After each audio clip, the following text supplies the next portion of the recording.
The more secure you have a piece, the more you can enjoy playing and focus on things that really matter. It's for good reason that musicians ascribe great importance to the beginning of a piece, but you may consider that every note is itself the beginning of all that follows. Try creating new beginnings throughout the piece, wherever you want. Take your hands right off the keys and just start there.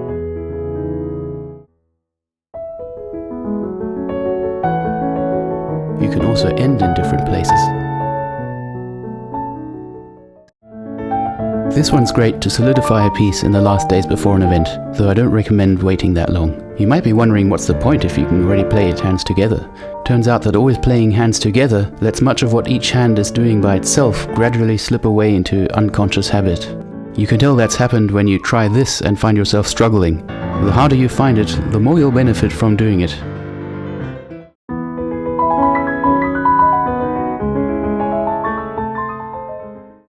Play one hand whilst only imagining playing the other hand.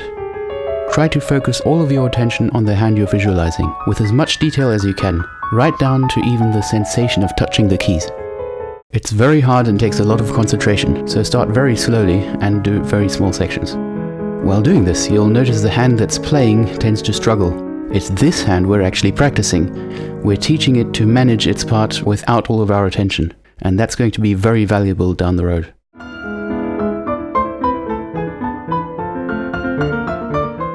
If you found the last tip too extreme, try the simpler version. Play both hands as you would, perhaps slower, but focus all of your attention on just one hand. You'll notice that some parts are okay and others are not. That's because you're actually already doing this all the time anyway, only that you're not giving yourself the choice and just focusing on the hand that needs it more. This exercise, if nothing else, will show you where one hand is likely to give you trouble.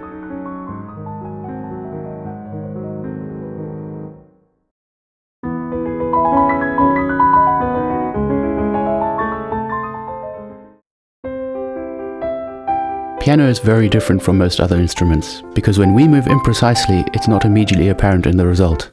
You can't hear if a key was struck in the middle or if you just barely got it.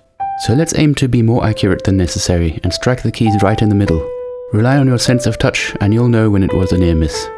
Just be careful not to clench your fingers or tense up. We want to achieve accuracy by making minuscule adjustments with minuscule effort and not use force to keep the arm still.